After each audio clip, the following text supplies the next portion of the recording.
আজকে আমার মহাভারত যুদ্ধের কাহিনী। দ্রৌপদীর এই স্বয়ংবর সভার সংবাদ পেয়ে পাণ্ডবরাও একচক্রা গ্রাম থেকে পাঞ্চালের রাজবাড়িতে এসে উপস্থিত হলেন। সবাই উপস্থিত রাজা রাজপুত্ররা একে একে এ দুরূহ লক্ষ্যভেদ করতে গিয়ে সকলেই অকৃতকার্য হয়ে ফিরে এলেন। ভীষ্ম, দ্রোণ, কর্ণ এই তিন ধুরন্ধর তীরন্দাজও ওই স্বয়ংবর সভায় গিয়েছিলেন। এদের ইচ্ছা ছিল যে কোনো একজন লক্ষ্যভেদ করে দুর্যোধনের হাতে দ্রৌপদীকে তুলে দেবেন, কিন্তু শ্রীকৃষ্ণের তা ইচ্ছা ছিল না। তিনি সবার মধ্যে ছদ্মবেশী অর্জুনকে দেখে চিনতে পেরেছিলেন এবং অর্জুনই লক্ষ্যভেদ করে দ্রৌপদীকে লাভ করুক, মনে মনে তিনি এটাই কামনা করেছিলেন। কিন্তু শ্রীকৃষ্ণ জানতেন যে ভীষ্ম, কর্ণ বা দ্রোণ এদের যে কোনো একজনের পক্ষেই এ লক্ষ্যভেদ করা সম্ভব। কাজেই ওরা যখন লক্ষ্যভেদ করতে গেল, শ্রীকৃষ্ণ সুকৌশলে সুদর্শন চক্রের দ্বারা এমনভাবে লক্ষ্যপথে বিভ্রান্তি সৃষ্টি করলেন যে ওদের নিক্ষিপ্ত স্বর ভুল পথে চালিত হলো। শেষে অর্জুন লক্ষ্যভেদ করে দ্রৌপদীকে নিয়ে একচক্রা গ্রামে সেই ব্রাহ্মণের বাড়িতে এসে উপস্থিত হলেন। মায়ের ঘরে প্রবেশ করার আগেই অর্জুন বাইরের থেকে কুন্তীর উদ্দেশ্যে বললেন, দেখো মা, কি জিনিস এনেছি। পাণ্ডবগণ প্রতিদিনই ভিক্ষা বেরোতেন। কুন্তী ভাবলেন, তার পুত্ররা বোধহয় আজ ভালো মতো কিছু ভিক্ষা পেয়েছে, তাই এত আনন্দ। তিনি কিছু না দেখে না বুঝে সঙ্গে সঙ্গে জবাব দিলেন, যা এনেছ তোমরা 5 ভাই তা সমানভাবে ভাগ করে নাও। মায়ের আদেশে যা এনেছ তা 5 জনে ভাগ করে নাও।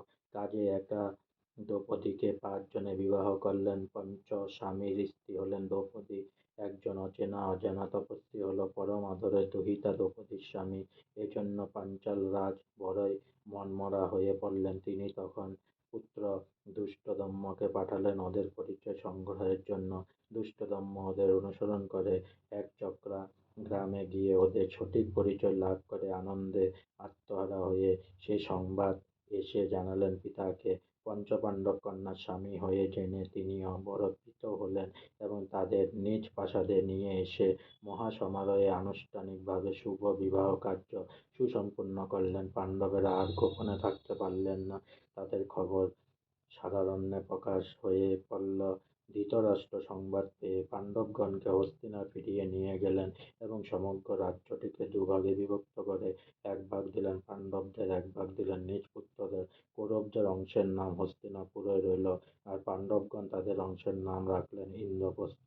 ইন্দ্রপ্রস্থের এক স্থানে এক বিশাল অরণ্য ছিল।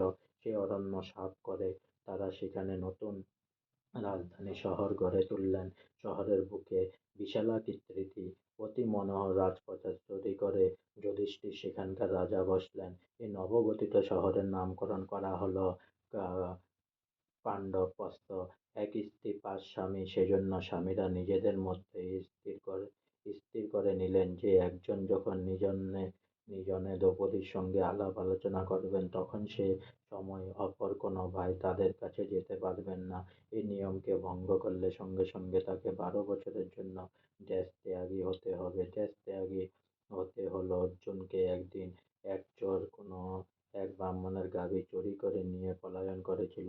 নিরুপায় সে ব্রাহ্মণ অর্জুনের শরণাপন্ন হলে অর্জুন সেই চোরকে সাজা দেওয়ার অভিপ্রায়ে অস্ত্র নেওয়ার জন্য দ্রুত অস্ত্রাগারে প্রবেশ করলেন। অস্ত্রাগারে সেই সময় দ্রৌপদীর সঙ্গে নিভৃতে আলোচনা করছিলেন যুধিষ্ঠির। তাদের দেখে অর্জুন অতিশয়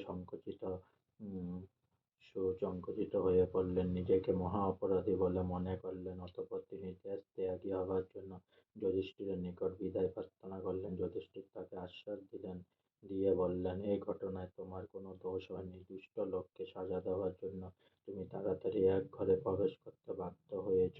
কাজে এক্ষেত্রে তোমার দেশ ত্যাগী হওয়ার কোনো প্রয়োজনই দেখছি না। অনিচ্ছাকৃত অপরাধীকে কঠিন সাজা দেওয়া হিত কর্ম নয়। অর্জুন সবিনয়ে বললেন, দাদা, আপনার নিকট আমরা এই উপদেশ বহুবার পেয়েছি যে কোনো ছলনায় বা মিথ্যার আশ্রয় নিয়ে সত্য পালনে বিমুখ হওয়া অধর্মের কাজ। আমরা পূর্ব হতেই সেই সকলের সত্যবদ্ধ হয়ে আছি। কোনো অজুহাতে আমাদের সেই সত্য ভঙ্গ করা উচিত না। আপনি আমাকে খুশি মনে বিদায় দিন। 12 বছর অতিক্রান্ত হলে পুনরায় ফিরে এসে আপনার পথ বন্দনা করব। যুধিষ্ঠির অবনত মস্তক থেকে নীরবে সম্মতি জ্ঞাপন করলেন। অতঃপর অর্জুন সকল ভাই মাতা ও সহধর্মিণীর নিকটে বিদায় গ্রহণ করে বনপথে যাত্রা করলেন। আজকে আমার মহাভারত যুদ্ধের কাহিনী এখানেই শেষ হলো। তাই পুনরায় আমার চ্যানেলটিকে আপনারা অনেক অনেক সাবস্ক্রাইব করুন, অনেক অনেক লাইক করুন। আর কিছু ভুল ত্রুটি হলে আমাকে মাফ করে দিয়েন প্লিজ।